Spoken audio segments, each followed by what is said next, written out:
Hello and welcome. I am so excited to be here with all of you beautiful ladies that are on this journey of growth and want to expand and grow from here. I am excited to be leading you guys in this journey, and we would like to go around and share, do a little introduction with each one of you. And of course, I would love to go first. My name is Kelly Sims, and my journey with Warrior Goddess began in around 2015.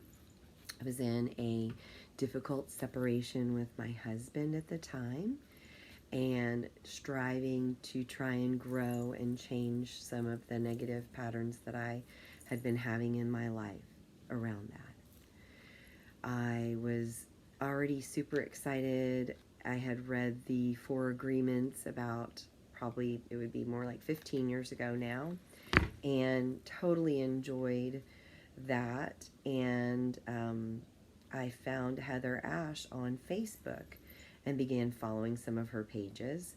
And that summer, her book, Warrior Goddess Training, dropped. And I went ahead and bought it, and then went ahead and registered for Warrior Goddess Boot Camp. I loved the book and decided to join a local book club that they had in our area, and began growing and changing, and went to my first Warrior Goddess weekend and walked on fire, which was an incredible experience that was life changing for me. I then subsequently decided to sign up for an Ignite and did that journey for 9 months. And then I decided I needed to really go on the women's empowerment trip to Teotihuacan, Mexico with Heather Ash. And I chose to do that for 2 rounds. And now I'm working on my Warrior Goddess Facilitator training. And that's what's brought me here today. I'm excited to be here and share some of my knowledge with you. I would like us to go ahead and get really comfortable and cozy in our chairs, or if you'd like to get on the floor, whichever you would prefer. But I would also like for you to open your hands, put them on your lap, and go ahead and uncross your legs if they are crossed, and put both of your feet firmly on the ground. At this time, if you would feel comfortable in doing so and supported, I would like you to be able to close your eyes as we go through the grounding together. If you do not, you can have a very soft gaze across the bridge of the front of your nose, just so that you're still being in the room with us and intentional and focused. Okay? Go ahead and take a deep breath in. Fill up your lungs really big, and then let it all out. Let's do that one more time and get a little energy out as well. And one more time. Breathe it in. Let that emotion and anxiety out. If you have any. This time, go ahead and close your eyes or gaze softly in front of you. Go ahead, and I want you to take a deep breath in and imagine that as we're going down our spine, right at the base of our spine, we are growing into what we would want a taproot. So go ahead and send that down through your chair or your cushion, through the floor, down into the rich, dark earth. Keep sending it through the different layers, all the way, growing those roots strong, all the way into the core. Breathe that energy down in. Keep pushing those roots and growing like the tree, pushing those roots down so that you can feel completely grounded and held in what we are doing. Then what I'm going to have you to do is I would like you to imagine as you breathe up, bring that energy back up to your womb space, through your heart, through your throat, and up and out your crown. As you're doing that, I want you to pretend that these are branches of a beautiful tree growing toward the beautiful sunlight that's up above us. And our branches are stretching and reaching and getting to that beautiful sun so it can be nourished. Breathe in that beautiful sun energy. We're going to go ahead and bring it back down through our crown and our throat and our heart and our womb space and send it back down into the earth.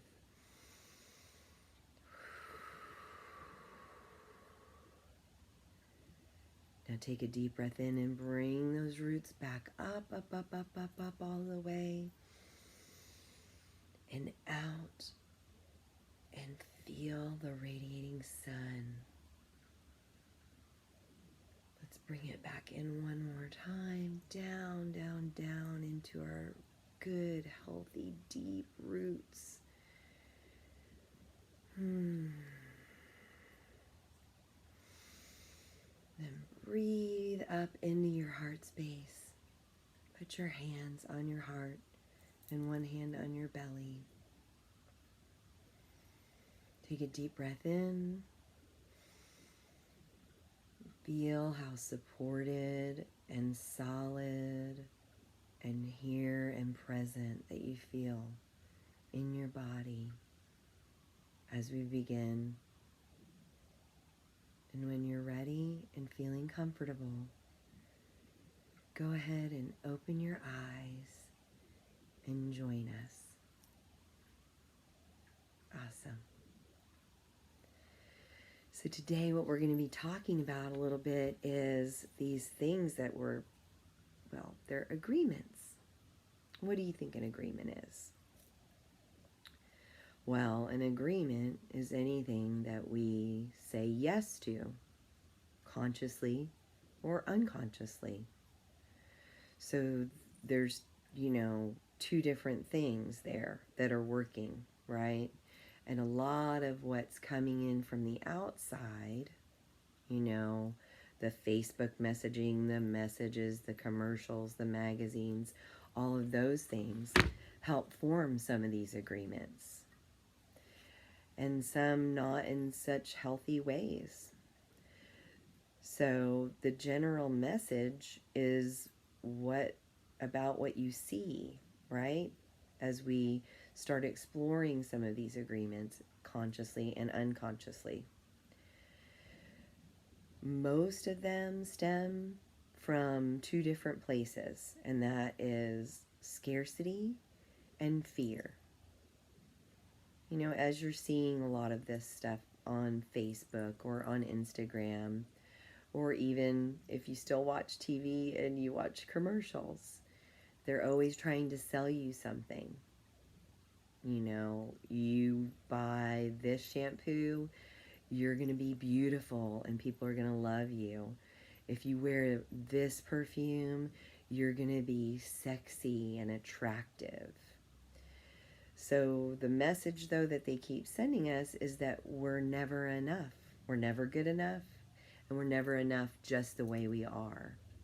So that really does get into the deep part of fear that we're not going to be loved and we're not enough, and scarcity, that there isn't enough or there's never going to be enough out there.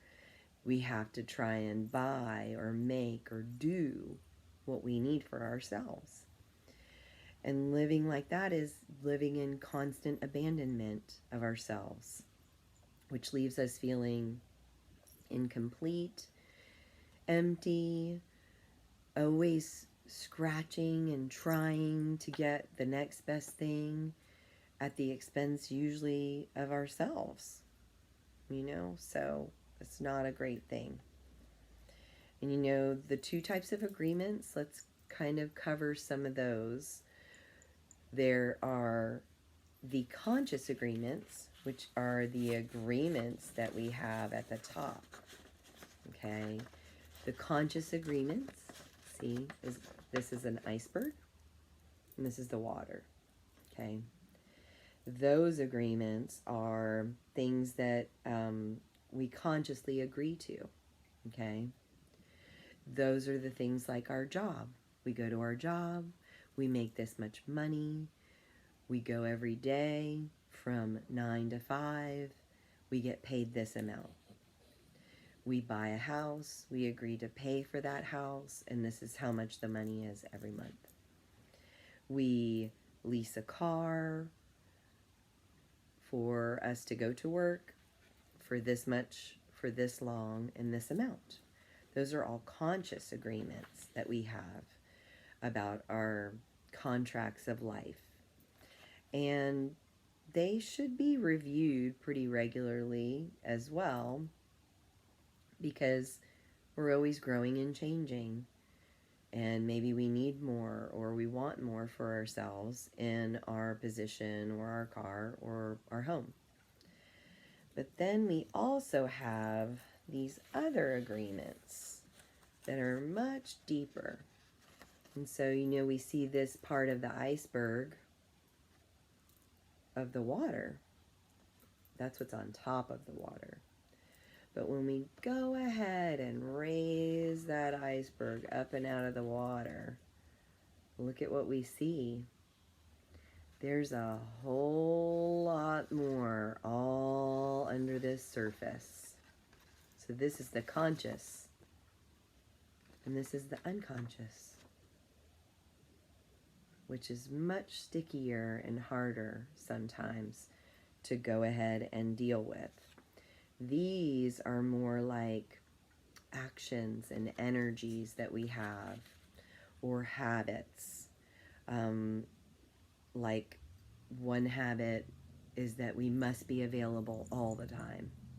So we must be super attached to our cell phones. If we get a text, we must look at it. If we get a notification, we must look at that immediately. We must be available all the time. That's an unconscious thing that's run by more emotional systems where we act from our emotions. They can also be places where we waste our energy, like binge watching TV to distract, staying in the house for 8 hours because we want to isolate. Some of those things are definitely the places that we want to notice, and where do we get that energy from and where do we hold it? Sometimes, and this is part of the dream of the planet, and some of these other unconscious agreements are also things that we have been given by other people, like our parents. Some of their agreements, our children must be seen and not heard. Or if you want to be a good girl, you should dress modestly. Other things can be from teachers that we, had in school throughout our lives. So some of those unconscious agreements from them is that if you're a good student, you get A's. That must mean you're good. Or if you are in detention all the time, you must be bad, right? Or you could also say that they're predisposed about how we should feel about our feelings as well. Boys don't cry. That's something girls can do. So some of these are all unconscious agreements that have all been placed here when we were beginning to be domesticated. Because children around the age of 1, 2, they're free spirits. They're available and out there, and they're very quick also to say what they want and do what they want and not hold any grudges about it. There's no feeling attached to it. Even at 3, they'll take a toy and they'll be sad about it for 10 seconds and then they leave. Okay, I'm going to go play with someone else. But some of those agreements that have been solidified during our earlier and later domestication makes the unconscious even harder to kind of pick through and to find, because there's many layers of these agreements. The agreements are like Bermuda grass. Like, it has a very strong root system, and the roots go down and spread across all of that, right? So they're all over the place. So to be able to excavate the roots for that Bermuda grass, you sometimes need a lot of tools, and you need a lot of patience with yourself, and you need a lot of different avenues to get to all the roots. So that's why we're wanting to be able to bring lots of tools to this process for these agreements. You know, what agreements have we made that cause us suffering, that we don't feel free on the inside? You can think about that. One of the agreements that I made for myself was that Christmas time had to be picture perfect. I had to have the tree, all the ornaments perfect. Everything had to be decorated. Christmas dishes needed to be out. All the presents must be wrapped and bought. And everything must just be, you know, I have to cook for 6 hours for a 1-hour dinner. Okay?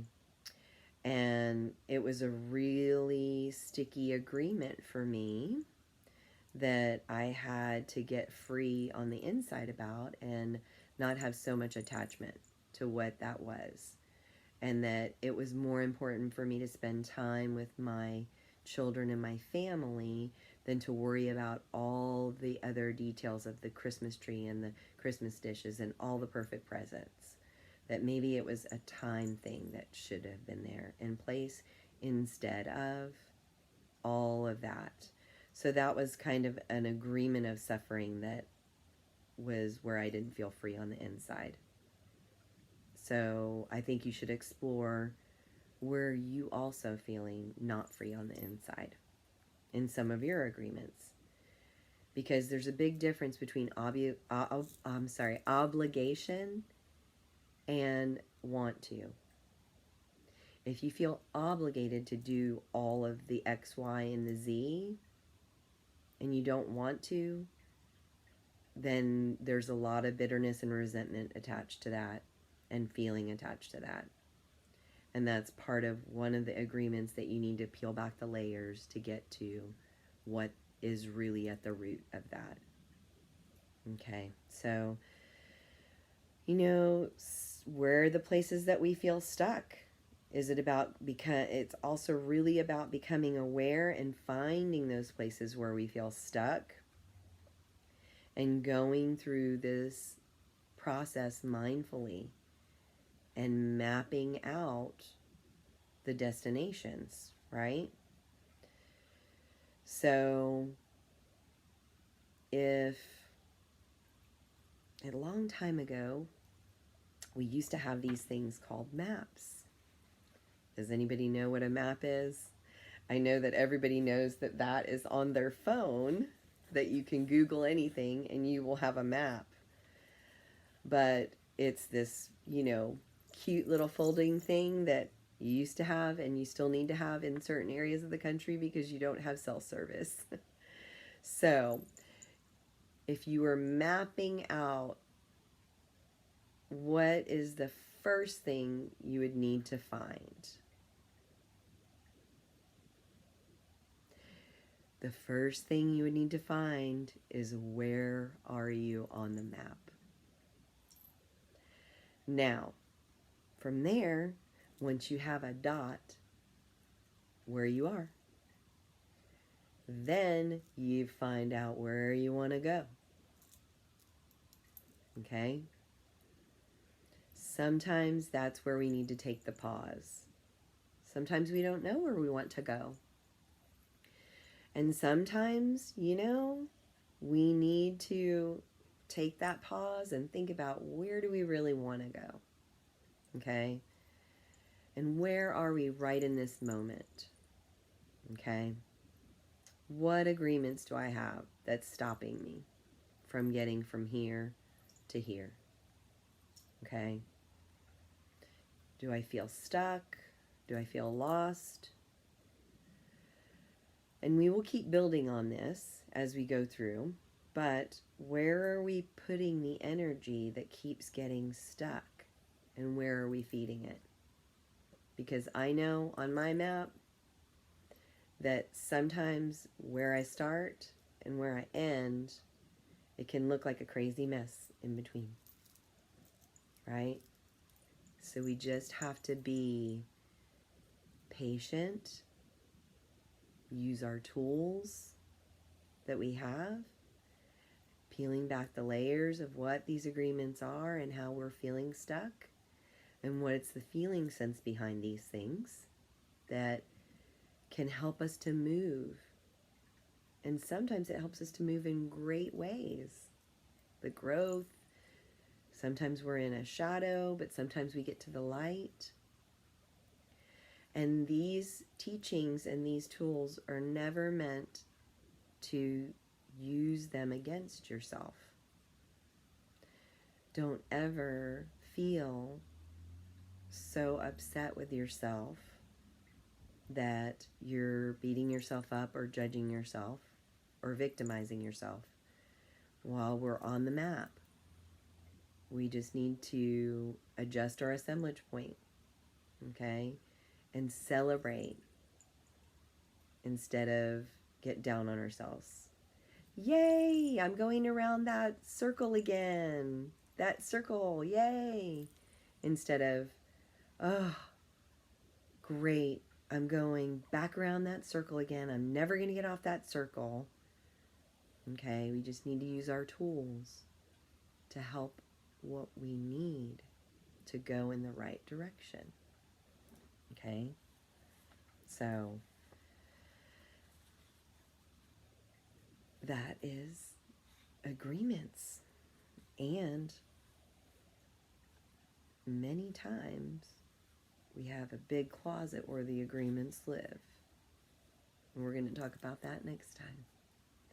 So please be thinking about where you're at on the map, where you want to go on the map, and about how some of these agreements are making us feel. I appreciate your time and spending time with you today. I hope that this is helpful, and I will be holding space for your growth on this beautiful journey. Thank you so much for sharing today with me.